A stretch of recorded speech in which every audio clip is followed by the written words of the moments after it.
Hey everyone, welcome to another episode of Crypto Tips. My name is Toby. My name is Heidi, and today is AMA session number 18. So thank you everyone for submitting your questions. Those of you who are in the CT Club, that's our paid membership group. If you'd like to check out other information you can get in there, there is a lot of it. A link is provided for you down below in the video description. And check out learningcrypto.com for Heidi's free newsletter. A free newsletter. It's awesome. Right in your inbox every Sunday. Yeah. Homemade, written by yours truly. Okay. Homemade written. Okay. First question. Yeah. Wealthy people never sell their assets. They borrow and avoid capital gains tax. What is the safest way we can borrow against our crypto without selling to avoid paying capital gains taxes? Well, there's a lot of options now. Yes, BlockFi is one. Celsius is another. Nexo is another. They're each pretty much the same concept. This is what you call CeFi, Centralized Finance. They allow you to lend and borrow your cryptocurrencies for paying with some interest. Also, there's platforms like that are called DeFi. You might have heard of this phrase. Decentralized finance. Aave is the best option, in my opinion, for decentralized finance in terms of lending and borrowing, because it scored very highly on the DeFiSafety.com. If you are new to DeFi, if you are encountering a new DeFi platform and you're all excited about it, but you don't know how safe it is to use, I highly recommend you go to DeFiSafety.com and see how it ranks. You can click on all the different things that they're analyzing and see exactly why it scored the score that it scored. It's audited really well. Yeah, Aave performs very well under their research. So and also you can get pretty good percentages with Aave as well. But if you want something that is highly regulated, that probably isn't going to be an exit scam, not that I think Aave is a threat of that as well. It's been around for a very long time. There's BlockFi, there's Celsius, there's Nexo. I've actually done tutorials on BlockFi. If you'd like to check that out, just go ahead and do a search for Crypto Tips BlockFi tutorial, basically. Yeah, and we have our link below as well. Yeah, if you'd like to check it out, there's the link down below. So crypto is ready and waiting for you to start borrowing against your crypto so you can avoid capital gains tax. Next question. In past bull runs, have you ever taken profits from Bitcoin and/or Ethereum at the end of the cycle? If so, what percentage did you sell versus keep? I didn't touch any Bitcoin, but I did touch about 25% of ETH, and then also a lot of the alts as well. Yeah. So that was pretty much what we did. Yeah, that's mostly what we do. Is we really just accumulate Bitcoin. We're not trying to time it perfectly because, quite frankly, we don't want to risk losing our position in Bitcoin. Even, bull runs are pretty obvious when you're in the mania phase and you're peaking, and then you can sell at the top and then buy back when it does inevitably dip back. We don't risk that with Bitcoin because we don't have to. We skim some off the top from Ethereum because we had some big purchases to make that year. If you want to know what those were, a second citizenship was a big hint. We've done videos on that. You can check out talking about St. Kitts and Nevis. I should also say we did not take out at the very top of the market. No. Timing the top is ridiculous. We got out about 15% under the top, which is still great. You know what I mean? So you're buying ETH at 70 cents and you're selling at 1,000. So it's pretty good. For sure. And also, what we're doing is mainly using altcoins to accumulate more Bitcoin and Ethereum, but mostly Bitcoin. Yeah. We ride the alts, and then we're more than happy to sell those off and then buy those back. But the truth of the matter is, the altcoins that exist during bull runs typically don't last through the next bear market and are then proven to be relevant again in the next bull run. If you don't believe me, check out the historical data of any coin that was in 2016, 2017, even 2018. There's not a lot that are around still. Let that be a reminder to you. if you're especially emotionally invested in a brand new cryptocurrency, you're convinced it's going to be the end all be all next thing. Don't do it. It has a lot to prove time-wise. So anyway. Alts get decimated during bear markets. Yes. Like I'm talking 90-something%. And some of them will never recover.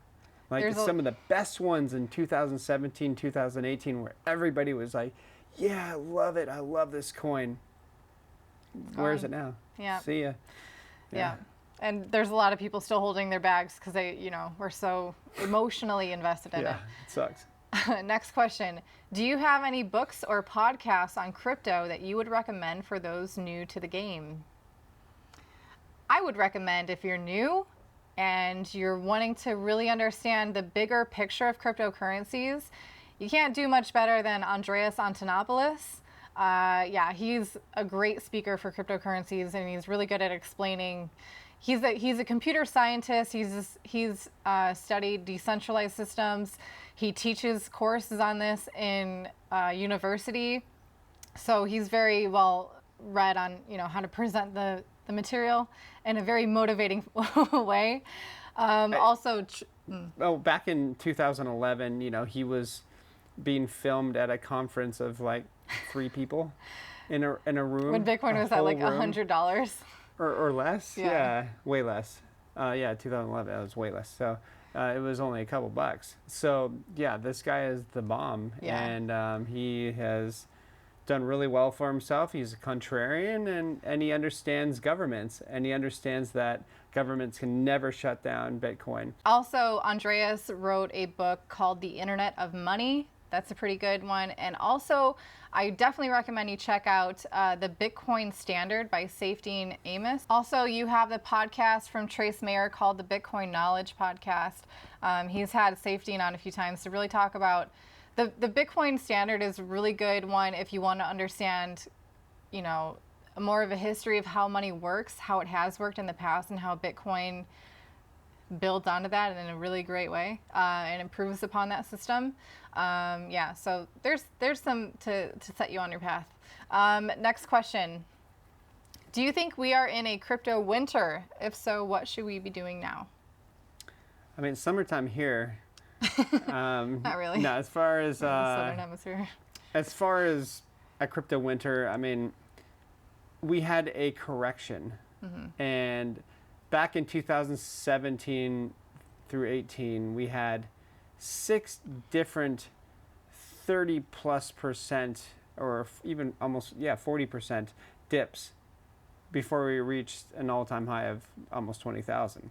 So I'm not worried about this. Like it's just a dip. It crashed, but it is a dip. It's not the beginning of a total bear run. Yeah, we're not seeing lower highs and lower lows. You know what I mean? It's not continually trending downward. It's kind of in an accumulation phase a little bit, don't you think? Yeah, absolutely. It's been bouncing around for a while. And the fact that Bitcoin is still, I mean, it reached 40,000 today. The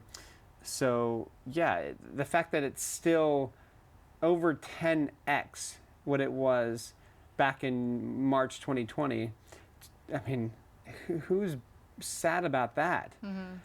So no, I don't think so. I think that possibly by the end of the year, we could be seeing crazy prices that nobody really is expecting. So I think we got a long way to go.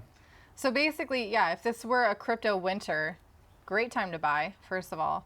Also, I don't think this is a crypto winter, but when that does happen and everyone is calling Bitcoin dead and no one's really interested in cryptocurrencies anymore, that is when you do your research and you see who is still building, who is not here just for the hype, who is not here just for the easy investors, the easy money to be earned, who's actually trying to build something. More than likely, those are the projects that will be long-term. And we're going to be around. Serious about it. Yeah, we'll be talking about it. Yeah, we've been through several different bulls and bears, so we don't go anywhere. The last question for this episode: is Ethereum Classic worth it? What is it, and is it directly tied to Ethereum? It's a great question. I'm sure there's a lot of people who have no idea why it's called Ethereum Classic. Ethereum Classic was birthed out of the DAO. So the DAO was a decentralized autonomous organization. And what happened was... With Ethereum. With Ethereum. And it was like a huge crowdfunding. Yeah, it was like the first time. It was like starting to... Basically, it's the launch of this concept of ICOs, right? Crowdfunding. Yeah. So that DAO ended up having a bug, and somebody exploited that bug. It was a huge... And drained funds. It had so much money in it. It was such a honeypot. Yeah. And it wasn't even technically a hacker. Again, they found a bug in the code, which is what happens with a lot of these DeFi platforms as well. So basically what happened, bad guy drained a lot of people's money. And then they had... Dumped the price of Ethereum. And then they had white hat hackers come in, figure out what happened, and basically it was like within a week's time, they were deciding if they should fork the blockchain to essentially reverse what had happened and to reimburse people's coins that were stolen. And there was a group of people that didn't agree with that decision. So this was a contentious hard fork. That means just like how we have Bitcoin Cash, how we have Bitcoin Cash SV, Ethereum Classic was actually the original Ethereum blockchain. Ethereum Classic didn't reverse the blockchain. So basically, Ethereum Foundation decided they were going to reimburse people.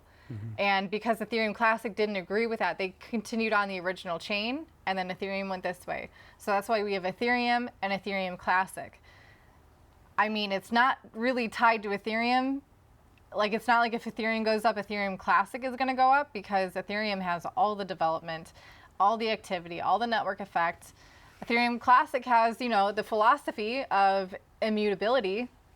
Can't deny that. But it's kind of unfortunate that they're the severe underdogs in this. And yeah, I remember waking up. To compete against Ethereum is... I think I remember waking up. I was in Tahiti and going, oh man, or before I went to bed, it was around $20 Ethereum. And then, because that was like its all-time high. Wow, this is crazy. Like going from 70 cents to $20, that's amazing, And then all of a sudden, I wake up and it's like $10, $8 or whatever. I'm going, what the heck? What happened? And I, it was really hard to figure out what the heck happened. It was the first time I've ever heard of like a hard fork and stuff. So I was learning about this stuff back then, and it was quite a good learning curve, because I had to like dive right in. There was no like crypto Twitter or anything like that. I mean, there wasn't really. It was just beginning. Yeah. But there was not a lot of help. No. Yeah. So now it's like much easier. I'm like, oh, what happened? And then it's all over my feed. Yeah. Yeah. That was a fun time. It was a fun time. And then it proceeded to go to... It's like the pioneering days in crypto, not really. 1400. Yeah. Yeah, it recovered. Yeah. Ethereum Classic did a little bit, but it's not like a cheap version of Ethereum. It's not Ethereum. It is what it is. But it was nice waking up, and once Ethereum Classic did come out, then it you doubled. Have Ethereum Classic coins. Yeah, it doubled. Just like a good old hard fork. Oh, sweet. And then I sold it for Ethereum. Yeah. Anyway. Okay, thank you everyone for tuning in to today's episode. I hope you enjoyed it and you learned something. If you did, we appreciate it if you leave a like and hit subscribe if you haven't yet, because we do these videos all the time and a lot of other different topics as well. If you want to check out our CT Club, a link for that is down below in the video description. You get trade alerts, our portfolio, classes, and the community itself. You can't deny it. I mean, you're hearing the questions that they're sending out, right? Like, these are great questions. Pretty cool. Yeah. So thank you, everyone. And subscribe to learningcrypto.com. Oh, yeah. It's a free newsletter. Free newsletter. Yeah. Anyways, have fun. Stay disobedient. Talk to you soon. Bye. Bye-bye.